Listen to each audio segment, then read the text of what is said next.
And now joining us on Book TV is Alan Crawford. Here's his book, How Not to Get Rich, The Financial Misadventures of Mark Twain. Mr. Crawford, what do you want people to learn if they pick up your book and read it? Well, I wrote it in part as a spoof of books about successful people and how if you just do what they did, then you too can be a great success in life. Because having read a lot of these books, I found them all woefully useless. There's even one you might have heard of called The Art of the Deal. Terrible book. P.T. Barnum wrote a book called The Art of Money Getting. And Barnum had made a great fortune at this point, but was like Mark Twain, went broke. He wrote The Art of Money Getting while he was broke, and the sales of that book enabled him to rebuild his fortunes and go on to be P.T. Barnum chapter 2.0. I think it's fascinating that Mark Twain, who was so good at so many things, who was the best-selling author of his time, who made more money on the lecture circuit than he did even as an author, thought he could do anything. So from childhood on, his great obsession in life was to make a great fortune. He, as a teenager, before he was even Mark Twain, when he was still Sammy Clemens, he had a scheme for going to the Amazon and cornering the world's cocaine market. Nothing came of it, fortunately. He called it a BHAG. Well, that's a term. BHAG is a term. I can't remember the originator of this term, but it's big, hairy, audacious goals, right? And we're all supposed to have big, hairy, audacious goals. And if you just try to succeed incrementally, you won't get anywhere. Which is, by the way, exactly the opposite of what early get-rich books and advice books recommended. This genre goes back decades, generations. There was a time when a book about how to get rich told you could be a small-town storekeeper, but if you just saved a little bit of time, over time you would be a great success. A la Ben Franklin. That's right. That's right. Those kind of books had there's always been a market for them. And everything Mark Twain does turns out wrong. So as Samuel Clemens, he goes to corner the cocaine market in his time. He tried to. What was cocaine used for in his time? Well, what he learned was from a book on a journey to the Amazon by an early explorer, was that the mine workers down there could work endless hours and not get tired. They were in terrible conditions, freezing temperatures in the water, and they were down there in the silver and mercury and whatever awful things they were knee deep in. They never complained. They never got tired. They could go for daylight to sundown and were fine because they were chewing this plant.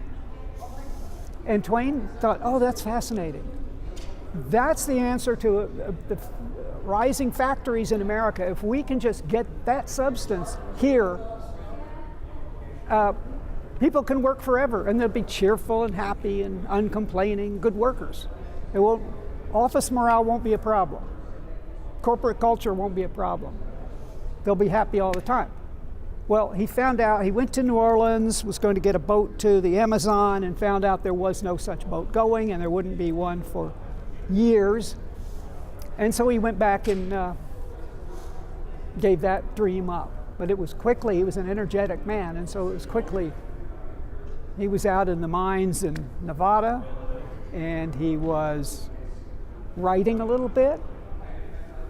He was always had some enterprise going. In fact, it can be argued that writing for Mark Twain was a mere means to an end.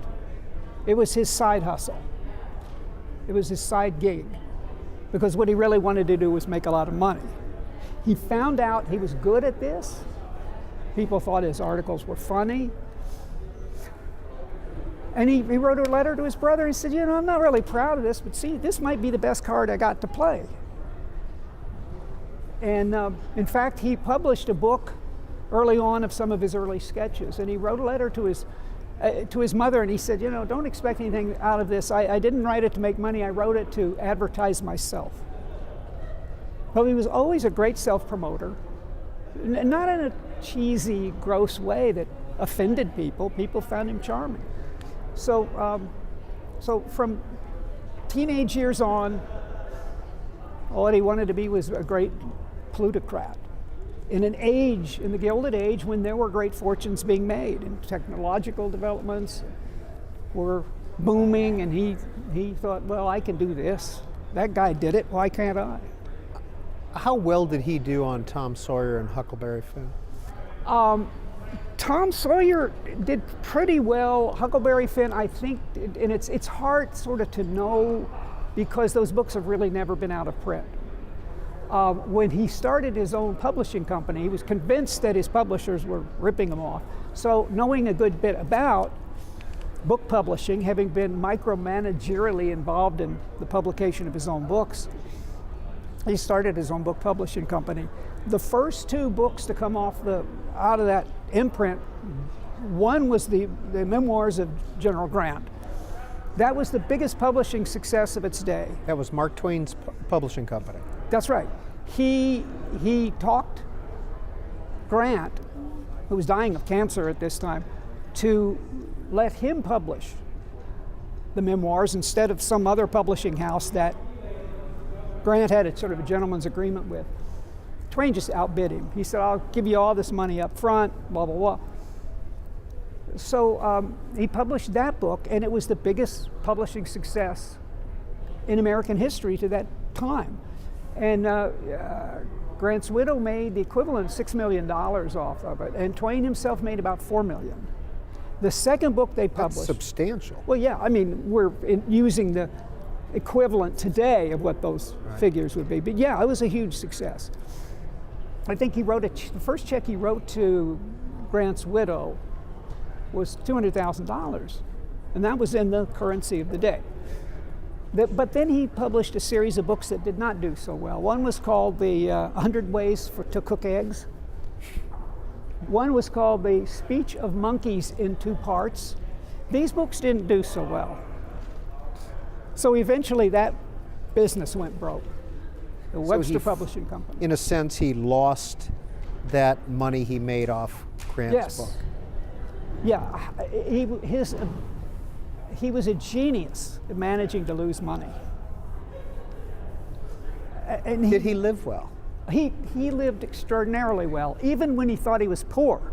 He was living in the best hotels in Europe. He went to Europe, took his family to Europe because it was cheaper. They could travel all over Europe and live in great hotels and be wined and dined by crown princes and British aristocracy, and so even when he was poor, he was doing better off than most people. Was he being chased by creditors? Yeah, a number of them sued him at one point, and he managed to endear himself to a Wall Street tycoon, a notorious robber baron named H.H. Rogers. And Rogers, the H.H., his critics said, stood for hellhound, that he was just a rapacious man, but in his businesses. But with Twain, he had a very, kind of took him under his arm financially, managed his money, helped him arrange his bankruptcy. And in doing that, he pulled off what some say was a pretty questionable deal, which was they transferred the assets to all of Twain's books and his future books to Twain's wife, Olivia Clemens. And so the creditors, Twain technically had no assets. So he could kind of start fresh. And Rogers' reputation was so terrible that one of Twain's high-minded literary friends said, "You shouldn't deal with this man, his money is tainted." And Twain said, it's twice tainted. It taint mine and it taint yours. How many times did Mark Twain over his life chase this BHAG, this big, hairy, audacious goal? Many, many times. It would take, we have limited time today. If we want to make an entire Netflix series out of this, we could probably cover them all. He would invest in things he knew nothing about. There was, when he was living in Europe, he found out about a food additive called plasmin, which he said would cure the world's sick and feed the world's hungry. And he said that the scientific testimonials were strong enough to float Gibraltar. So he installed himself as president of the American Plasmin Company. I think he lost, I wish I could remember all of these figures, hundreds of thousands of dollars. Some of these, he got infatuated with a new method of weaving carpets, which he knew nothing about. So he invested a lot of money in this and was going to do this in the United States. And the experts said, well, there's no market for this. There's only 4 looms in the United States that even would use this process. So he lost lost tremendous amounts of money on that.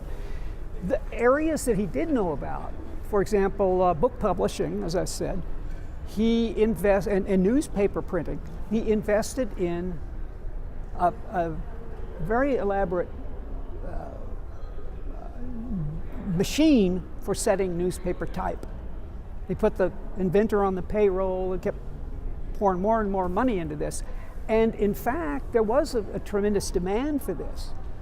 You needed a faster, more mechanized way to set type from the days when Twain was in his brother's print shop and was setting type by hand, okay? Things hadn't changed a whole lot since Gutenberg's day.